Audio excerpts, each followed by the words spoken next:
Maayong buntag ka natong tanan mga kapaglaom, mga kaigsunan. Sa ato ang mga nagasunod sa atong programa sa Hope Worship nga naa sa atong mga pulyanan karon, among gipadangat ang mainiton nga mga pangumusta gikan sa atong buhatan sa Southwestern Philippine Union Conference. Happy Sabbath to all ug among mga panghinaot, mga kaigsunan nga bisan tuod malayo kita sa distansya siguro, pero at least atong gidayeg ang Ginoo ning kabuntagon samtang kita simba o nagadayeg sa iyang ngalan. Now, nining kabuntagon mga kaigsunan, aduna kita special nga gihimo nga Adventist Possibility Ministry Conference Awareness and Orientation. Well, in fact, naa sila karon dito sa guest house function room, nagapadayon sa kining awareness. Unsa magining Adventist Possibility Ministries mga igsoon. Ang tema niining ministry is all are gifted, needed, and treasured. So, nagpasantop kini mga pinalangga ko nga mga kaigsoon kapaglaom nga ang prinsipyo sa pag-appeal or inclusion includes receiving and sharing benefits of participating in God's mission. Now, what actually is APM? No?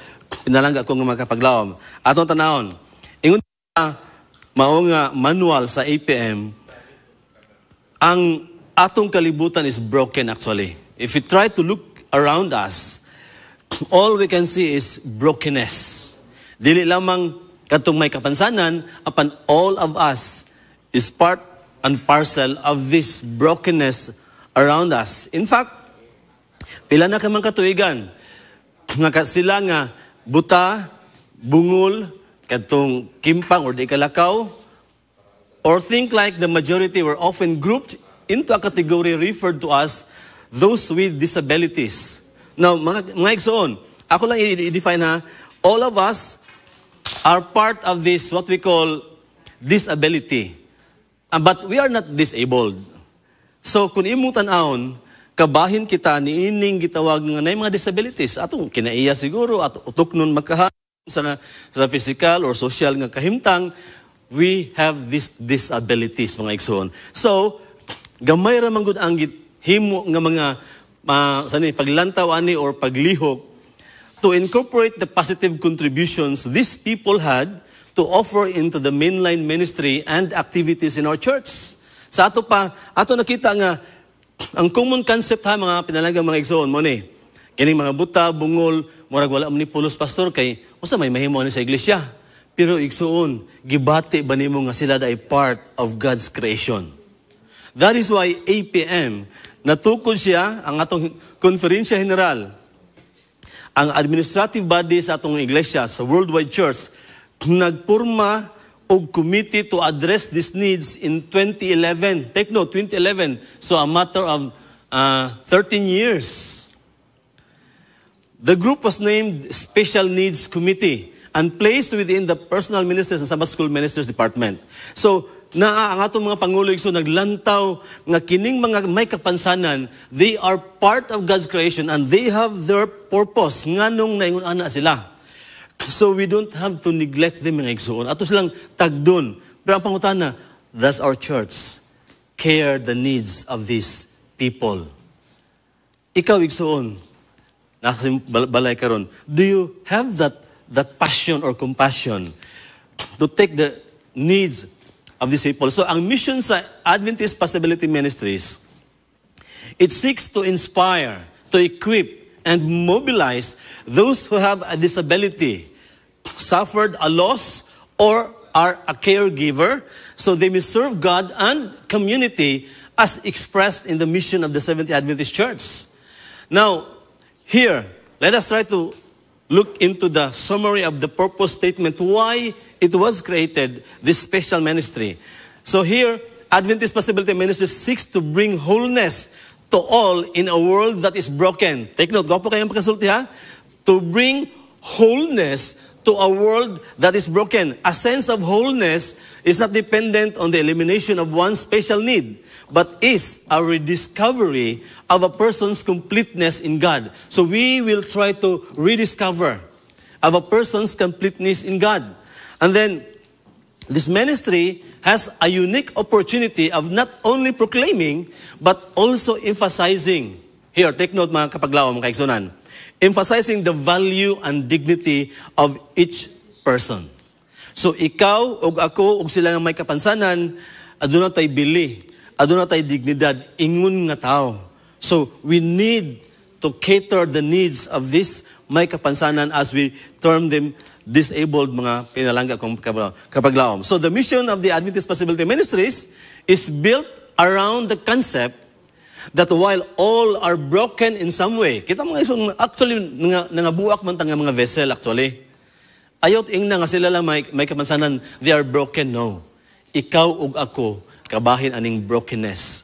Nevertheless, all are gifted, needed, and treasured. Pinalangga ko mga kapaglaom. So, ato ang makita, kining people, go where they are welcomed, but stay where they are valued. And then, value. Take note ha, ang pagkabililhon is inherent through creation and not determined by what a person can or cannot do. So, ayaw tagunahon na nga, wala man ni pulos pastor ko ato ning minsayan or ato ning i-care kay murag kamo ni kining liability minimum sa church. No, mga igsoon. They are valued. They are gifted. They are needed. And then, each person is unique and has a God-given purpose. Now, here, we are APM. Adventist Possibilities Ministries is a movement, not a program. Take note, hinumdimigin natin mga igsoon. Movement kini, dili kini programa. And guided by the Holy Spirit to help us see through the eyes of a loving God, the strengths and possibilities of 7 unique people groups. Tanawan ng mga grupo sa katawan nga gi-define or gi-categorize. Mao ni sila. The deaf, of which malipay tayo igsoon nga sa part sa bukid na slide na natay deaf community somewhere in San Jose. The blind, the physically immobile, those who have mental health challenges, those orphans and vulnerable children. Around us, mga kapaglaw, mga igsoon, dunay mga ilo, dunay mga children which is so vulnerable nga wala ning taon matagad sa ginikanan or gibiyaan sa ginikanan. And those mourning the loss of a spouse or mga widow, mga byuda, and the support of caregivers. So mao ni siya ang people groups nga ang target sa atong ministries sa Adventist Possibilities because they are also very possible to become a disciple of Jesus Christ, mga igsoon. So ikaw ug ako may kapangakuhan ngani tanawang isulat ni Ellen White before I close. Ingon niya, I saw that it is in the providence of God, unsa? Kabubuton sa Ginoo, iyaha kining providence that widows, orphans, the blind, the deaf, the lame, and persons afflicted in variety of ways have been placed in close Christian relationship to His church. Take note. Gipaduol kini dunay unsa suod nga relasyon sa mga Kristohanon diha sa iglesia. It is to prove ang purpose igsoon, it is to prove His people and develop their true character. So dinhi makita mga igsoon kung unsa ka kamahigugmaon nga Kristohanon, kung unsa ka kamatinagdanon nga Kristohanon pinaagi sa pagtagad niining may kapansanan, mga igsoon. Angels of God are watching to see how we treat these persons. Mga igsoon, usahay, kanabitaw ato mga kinaiya, kanabitaw nagbalat kayo, kanabitaw nagpakaroon ingnon, may lang kita mutagad sa aning mga tao nga himsog, but kung dunay mga kapansanan like buta, sana bungol o makililimos, usahay ang atong pagbati igsoon, murag lahi ra gyud. So angels of God are watching. Aron sa pagtanaw, giunsa nimo pagtagad kini mga tao who need our sympathy, love, and disinterested benevolence. And this is God's test of our character. Mao ni ang barometro, mao ni ang pagsulay sa ato nga kinaiya. So, pinalangga ko nga mga kapaglaom, hinaot, tanaw ang iyong nilamay, the world needs today what it needed 1900 years ago, a revelation of Christ. And we can reveal Christ not only sa pagtagad sa mga himsog, apan also sa pagtagad nining may mga kapansanan. In fact, si Propeta Isaiah naghatag last. Ingon siya, ang action, ang command. Learn to do well. Seek judgment, relieve the oppressed, judge the orphans or the fatherless, and plead for the widow. So it is a biblical mandate, mga pinalangga kung kapaglamig soon.